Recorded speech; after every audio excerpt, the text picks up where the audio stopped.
start that. For all x unequal to c in some interval about c, then the limit as x approaches c of g of x is equal to the limit as x approaches c of h of x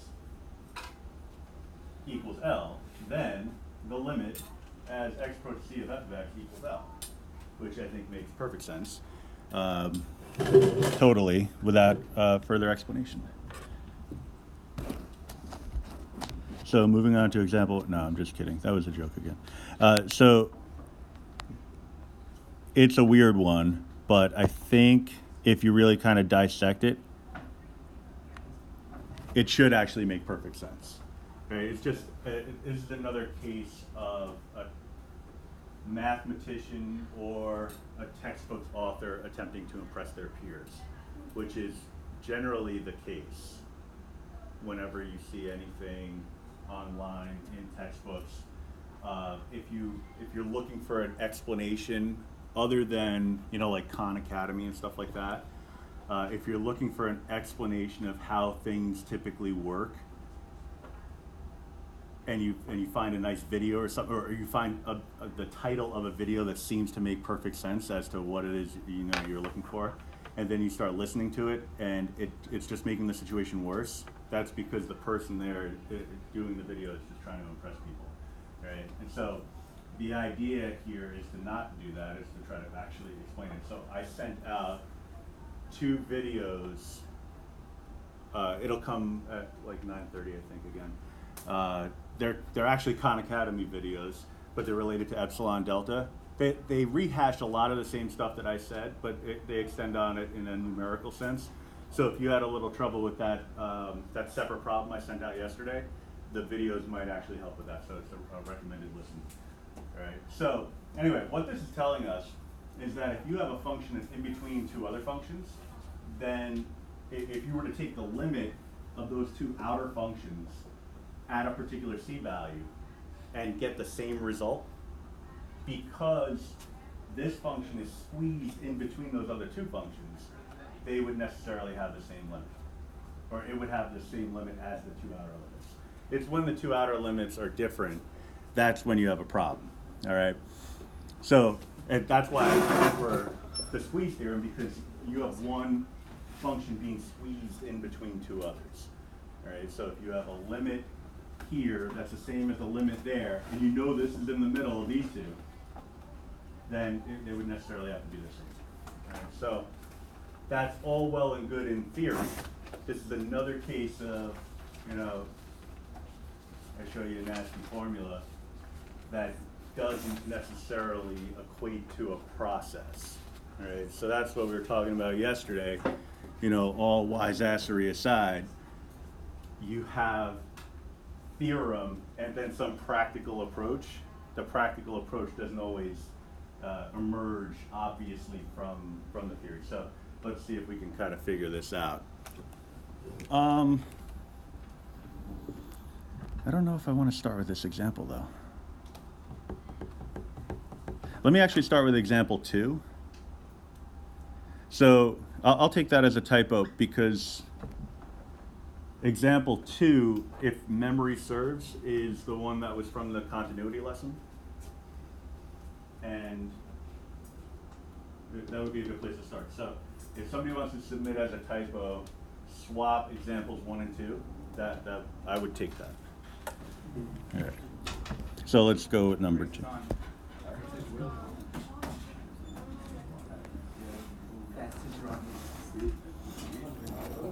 All right, so as promised, here's the payoff. It's the analytic approach for figuring out this limit, the one that does not, you got it, boom.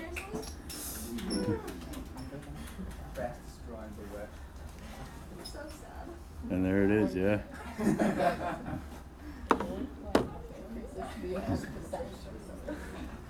Yeah, the key to that is getting a sense of when I'm going in that direction. So, don't wait for me to complete the thought. Yeah. You got to start taking action the minute. So, typo on page, you have that ready to rock and roll. And then the minute I complete the thought, you're ready to go. Okay. So, anyway, what we're looking for is 2 functions that this guy might be sandwiched in between. or squeezed by. All right, so that's the challenge. If you know that, the job's pretty much done. All right, but let's focus on something that we would consider to be a known quantity. Like, for example, a sine function. Whether it's sine of 1 over x, sine of 10x, sine of pi x, whatever, the result of that function is always going to be between what and what?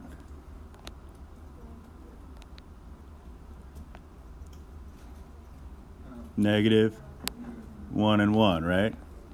All right, so what we're going to do is we're going to start with a known inequality and build our way to the expression that was given to us. All right. Fortunately, in this case, there's not much building to do.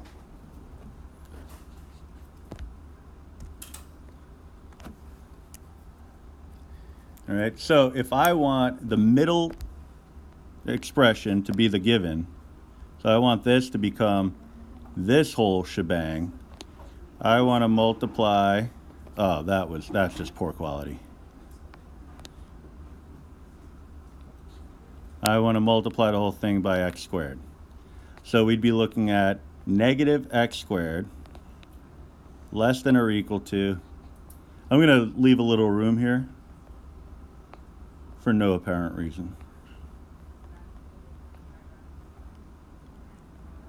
And then leave a little room here for no apparent reason. That's not true, obviously. There's a good reason why. All right, because what I want to do, and this is where the rule comes in, is I want to find the limit of all three parts as x approaches 0. Let's see. So, limit as x approaches meh, an additional meh, and one more meh. 3 mehs.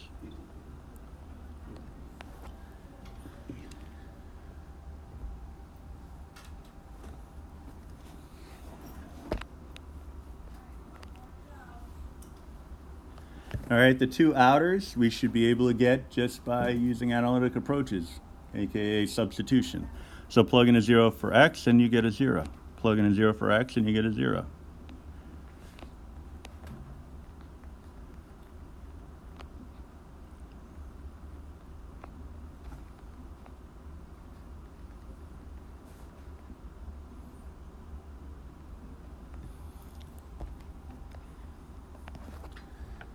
All right.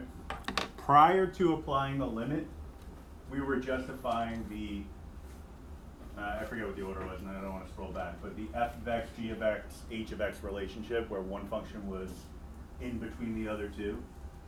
So we developed an inequality that was true based on appropriate mathematics.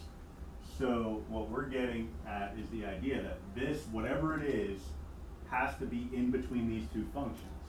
Y equals negative x squared, y equals positive x squared. So if we apply the limit to this, limit as x approaches 0, and the limit as x approaches 0 to this one, if we get the same number, then the limit of the original function would have to take on whatever that value. Because basically it's saying, all right, I don't know what the limit of this expression is, but I know it's between 0 and 0. And you're like, okay, well, duh, it's 0, all right? So we now know what the answer is.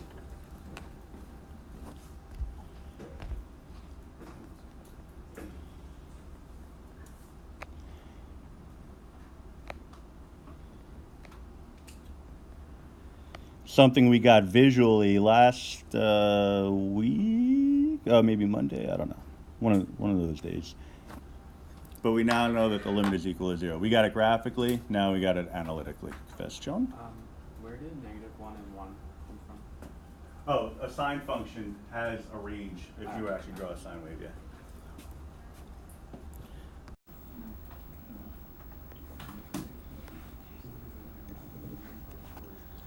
So sine of x over x as x approaches infinity. All right, so let's take a look at the graph real quick.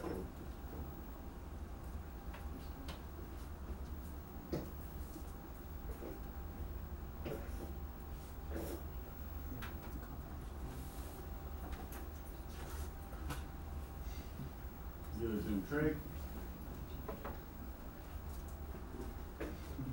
All right, so if you remember your limit rules for, special limit rules for trig, you might remember that the limit as x approaches 0 of sine x over x is equal to 1, and that's illustrated here. But as x approaches infinity, definitely not 1, we're going out in the positive direction. It's just a question of, is this leveling off, or is it going to oscillate back and forth? What's the story? So what you could do graphically is extend your window, get a visual sense, go to the table set, make it 0, something big, and then scroll. It does appear that it's going to 0. All right, it's oscillating back and forth between positives and negatives, but in doing so, it's actually getting closer and closer to 0. But if we need to show analytically that this is a limit that actually is equal to 0, then we have to do something else. All right, so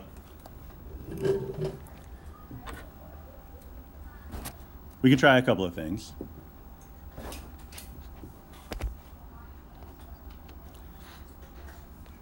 We could start with what we started with over here, and that is the sine of x is between -1 and 1.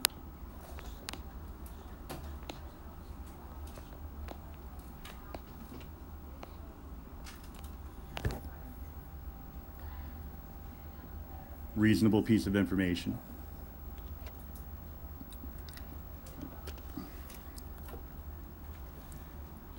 All right, so some known fact.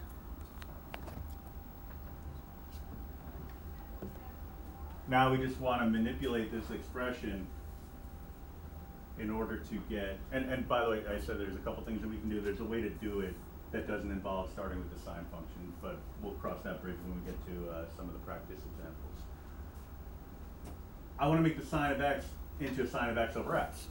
I think that's easy enough. You just divide everything by x.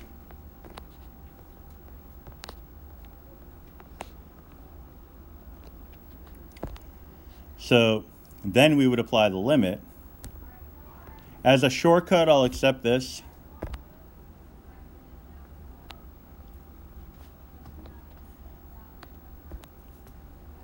After you've done your algebraic manipulation, if you want to apply a limit the way I'm writing it here, it's implied that you're applying a limit to each part of the inequality. Right? The one thing is when you're actually applying it, you can numerically apply it to the outer bounds, but you actually have to write it for the inner one. Right? So it's like saving you half a step. So the limit as x approaches infinity of -1 over x would be what? 0, less than or equal to the limit as x approaches infinity of sine x over x is less than or equal to upper bound? 0. Upper and lower bounds are the same, so we can conclude that the limit as x approaches infinity of sine of x over x is in fact equal to 0.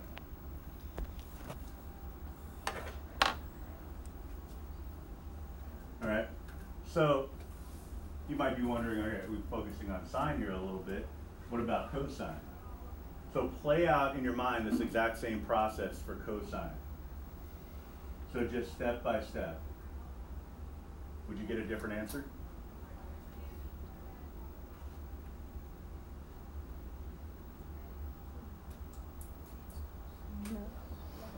No, right? Because this would become cosine also exists between -1 and 1. So the first step would be the same, except it would say cosine. Then you would divide by x, or you would divide by x here. Apply the limits on the outer bounds, you still get 0. So what we would determine using the same exact approach, except replacing sines with cosines, is that you're also going out to 0. And you can verify it graphically. And it should make sense visually, because a cosine wave is just a translated version of a sine wave in general. It's a translated version of a sine wave in general. So a lot of the properties are going to be similar. right? The only difference, obviously, would be how the denominator of x interacts with the cosine as opposed to the sine, right? There are more other instances, different instances in which the cosine function would be undefined or indeterminate, whereas with the sine function it plays out a little differently. But for extreme values, as they get larger and larger, you start moving away from any possibility of having something that would be indeterminate or undefined.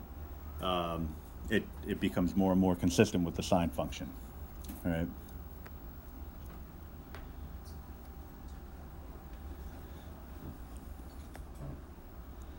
Okay, so let's take a look at number 1 below. There's 2 minus cosine x, and then we're dividing by x plus 3. Although,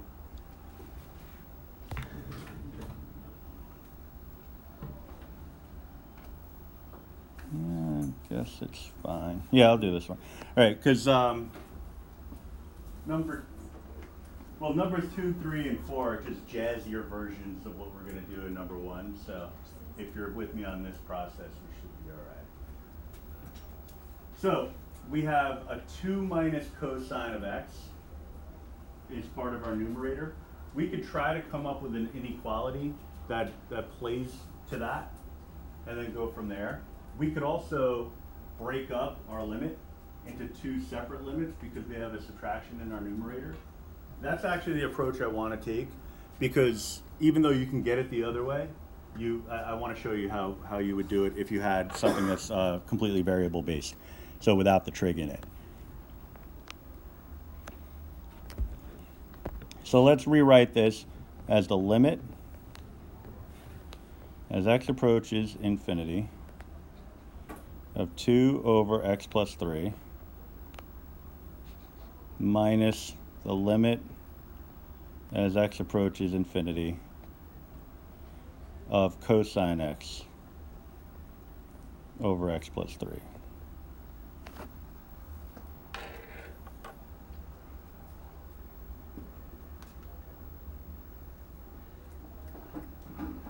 All right, so one thing to keep in mind is that these are proofs. So you might look at this and say, okay, this is 0 just because. All right, but that's not a proof. Right? If we're using the squeeze theorem, we want to take a particular approach. This one, very similar to what we were just talking about. Slight adjustment. This one, a lot different. All right, but hopefully not confusingly so. So we'll see. I'll try my best. But we'll focus on this one for a second. We know cosine is between -1 and 1.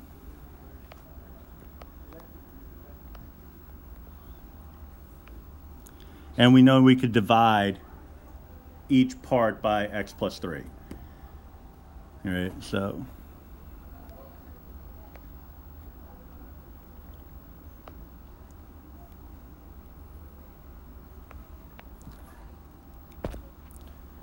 and then once we do that, we could apply our limit.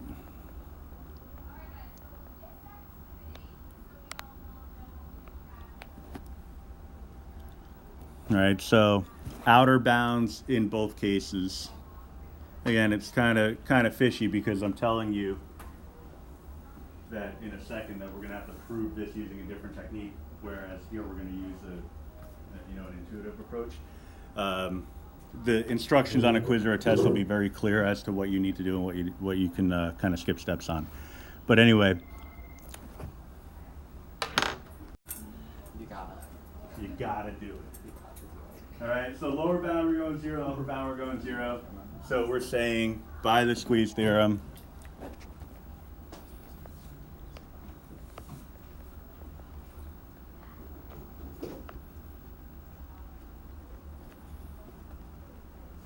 that the cosine part of this expression is equal to 0.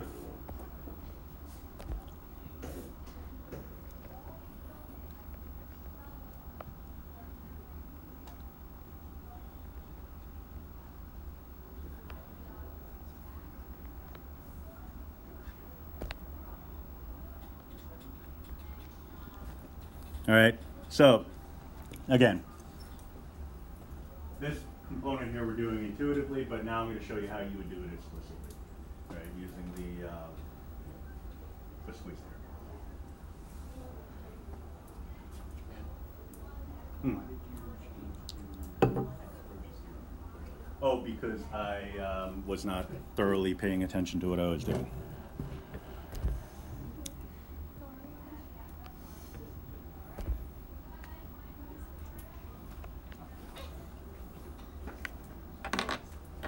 But I appreciate the benefit of the doubt.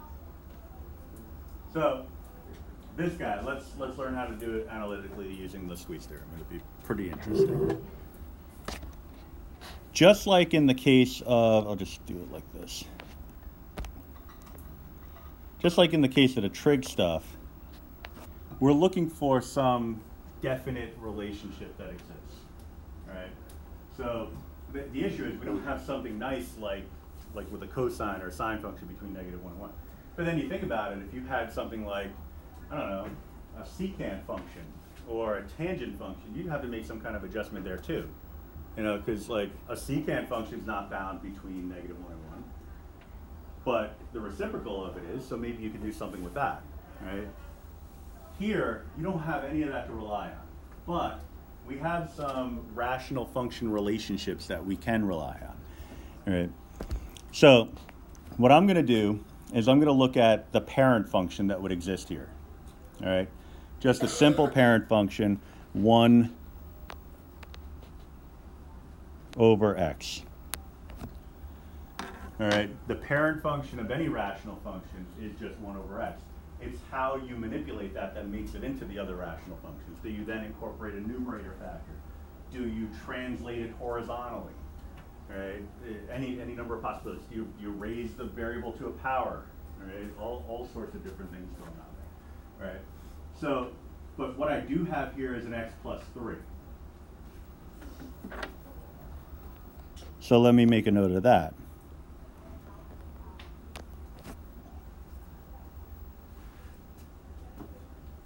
So which one of these ratios is bigger? 1 over x or 1 over x plus 3? The 1 over x, right? Because in the 1 over x plus 3, you're dividing by something larger. So I have some finite relationship there. I can go the other way around if I want to make my life a little easier.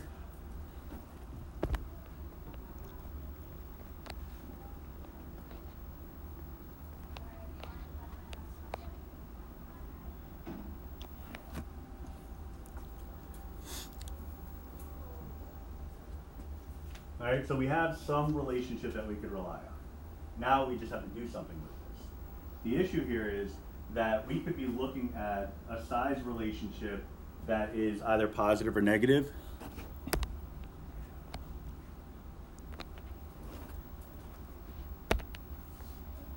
And so what we're gaining from this is the idea, kind of like the epsilon delta stuff, is that the 1 over x plus 3 could be between the negative 1 over x and the positive 1 over x. All right, and we can flesh that out visually. We'll talk more about absolute value stuff tomorrow because there's a visual way of representing it that kind of clarifies any misconceptions. And what I've noticed over the years is that there's a lot of them.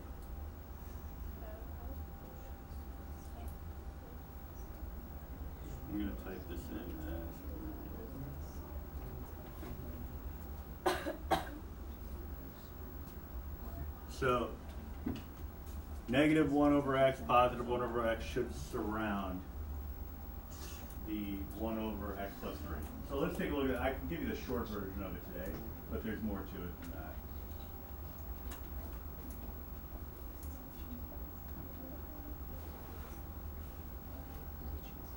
All right, now we're focused on, well, infinity. So it's kind of, it's kind of a mess, but if I just focus on the extreme values, so if I start at 0, for example, and get it close to the x-axis, so like relatively close anyway, -2 to 2.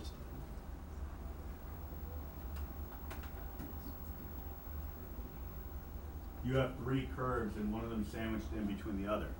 This approach really allows us to capture the function because by negating it, by attaching the absolute value, you're taking a reflection over the y-axis, the x-axis, right? So if you know that this relationship is going to bound, so this one is below this. So if this is going to bound this function on the high side, by throwing an absolute value on it, we allow a new function to bound it on the low side, just simply by reflecting over the x-axis, all right? And that's something that's kind of been missing, maybe from your instruction. The whole idea of an absolute value. Yeah.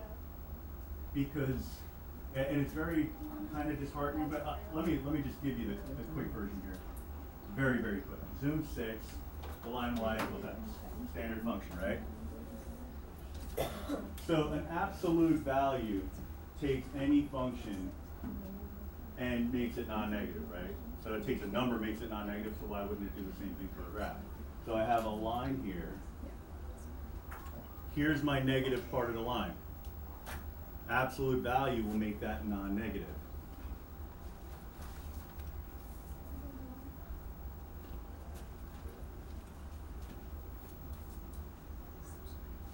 All right, but when you apply an absolute value for something, what it's telling us is that you're allowing for positive or negative results to exist.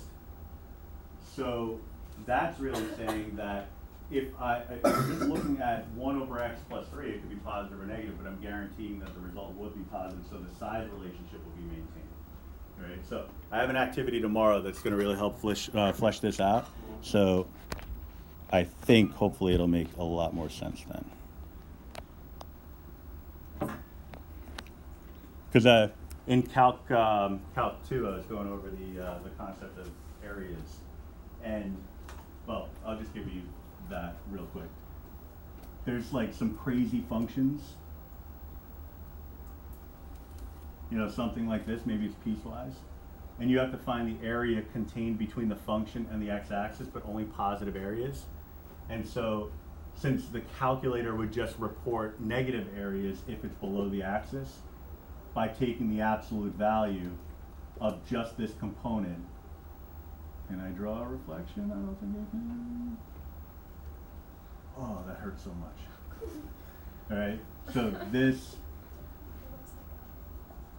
goes to there and reports a positive area. All right, so it would give you the equivalent area, but positive. And so there is a benefit to really having a good understanding of absolute values. And also in the epsilon delta stuff, absolute values were coming up. So definitely worth our time.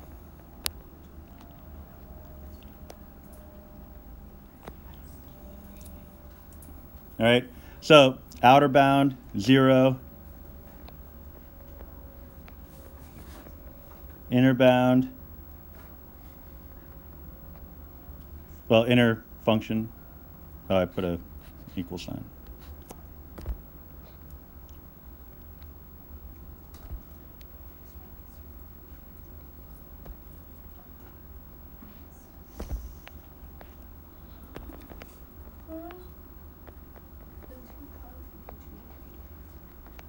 All right, so here's a little weirdness for you. So we say 0, and then we have 0 plus 0 equals 0, so the final answer is 0. So the two parts. But a good question that I've gotten over the years, and it seems like this would be some kind of contradiction, but it's really not. How could you be greater than 0 and less than 0 at the same time? Wouldn't there have to be some kind of equality? The idea is that a limit is never actual, well, it's not always attaining a particular value, it's going to a particular value. So this relationship is true, certainly. For small values of x, 1 over x plus 3 is definitely, without a doubt, less than 1 over x. But for very, very large values of x, 1 over x plus 3 gets closer and closer to being the same as 1 over x. So that if you could ever get to infinity, then it would actually be the same thing, right? Because they have the same end behavior. So this relationship is true for small values of x, but once you get out to infinity, now you can actually assume the equality, right? Very weird to think about. It's kind of like you're finding the limit of a limit function. You're saying, what would be the limit of this limit problem for very large values of x? Why does the right side have equals to inequalities and the left doesn't?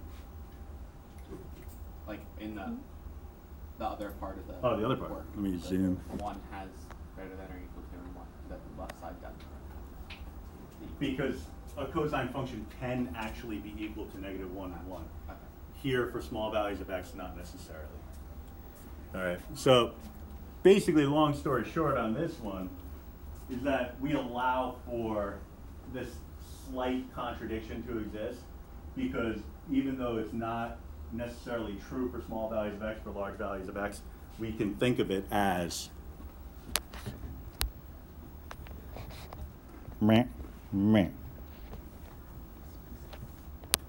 for large x. All right. But you don't actually have to write that, because you're, in all likelihood, I don't want to insult, but it's happened. It will happen again. In all likelihood, you're going to forget. And I don't want to take off the half point. And also, I'm probably going to forget to take off the half point anyway, so why even bother? All right.